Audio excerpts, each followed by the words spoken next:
All right, my dear friend, let us begin, and I want you to take a deep breath as you prepare to hear this, because what I am about to share is not just information.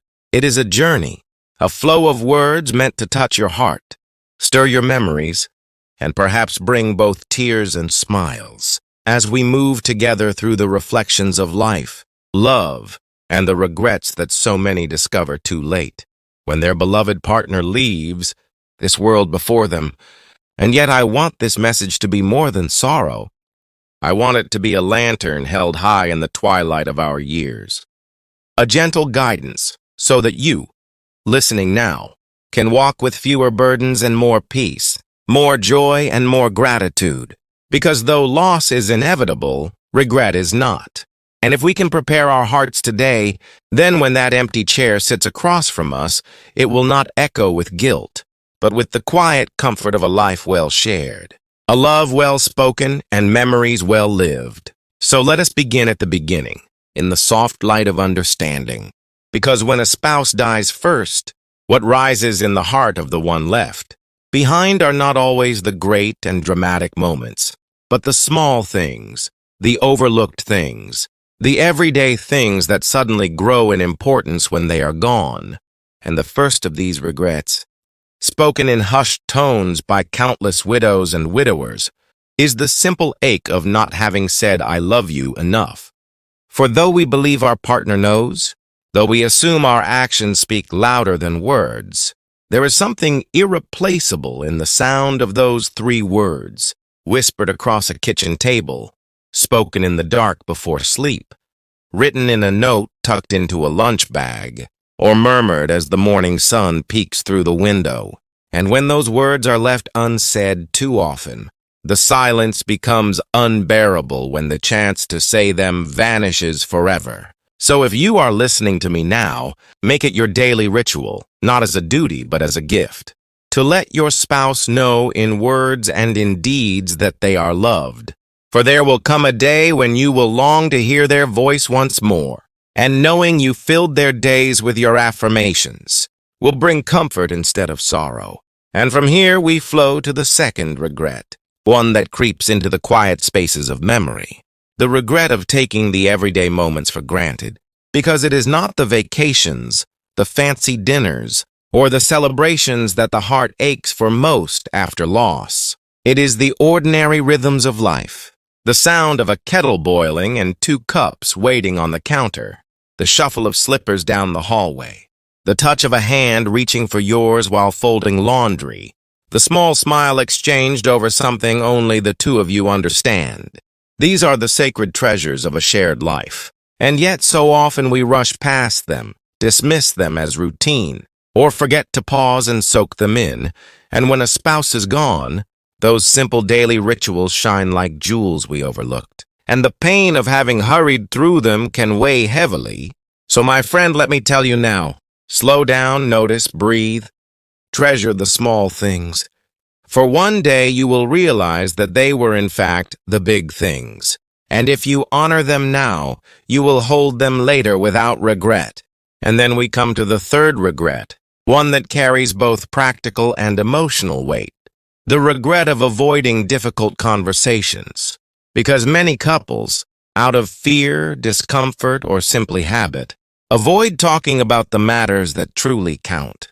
The dreams not yet lived, the fears unspoken, the wishes for what should happen if one passes first, the finances, the health decisions, the stories never told. All of these conversations matter, and when they are avoided, what remains is a void of unanswered questions, leaving the surviving spouse not only grieving, but burdened with uncertainty and sometimes even conflict. And yet when couples speak openly, even about uncomfortable things, it creates a bridge of trust and understanding that carries the one left behind through the storm with less fear. So do not wait. Do not silence yourself. Sit with your beloved and share what matters. Tell them your truths. Listen to theirs. Speak of your past, your hopes, your fears, and even the practicalities. For these conversations, though difficult in the moment, are acts of love that echo far into the future. And then, my dear listener, there is the fourth regret, one that has broken more hearts than perhaps any other, the regret of holding on to grudges. Because when two lives intertwine over years and decades, there are bound to be arguments, disappointments, misunderstandings, and even deep hurts. But what becomes tragic is when pride and anger last longer than they should, when words of forgiveness are withheld, when apologies are left unspoken, and then suddenly one day, there is no chance left. And what lingers is not the satisfaction of being right, but the torment of knowing you allowed anger to overshadow love. And that is a weight no widow or widower should have to carry. So hear me gently now, forgive quickly. Let go of the small arguments, choose peace over pride. Because love is greater than any temporary victory in a quarrel. And when the day comes that one of you must say goodbye, you will be held not by guilt, but by the deep peace of having kept love at the center.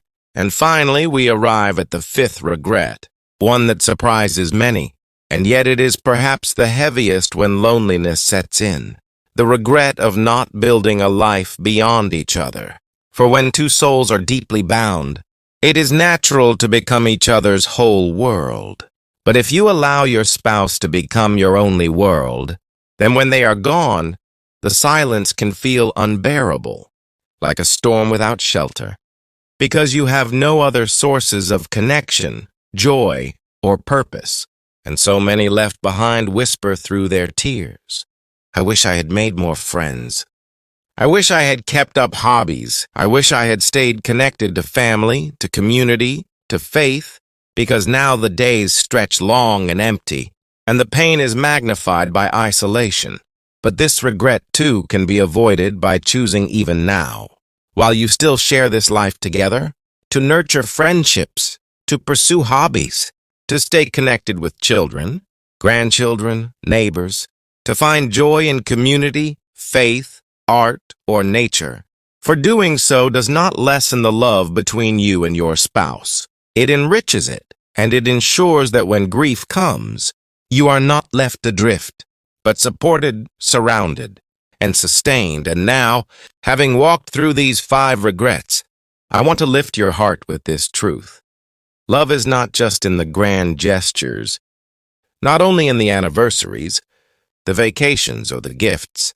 It is in the daily kindnesses, the forgiveness, the laughter, the shared silence, the courage to talk about what matters, the willingness to say I love you again and again.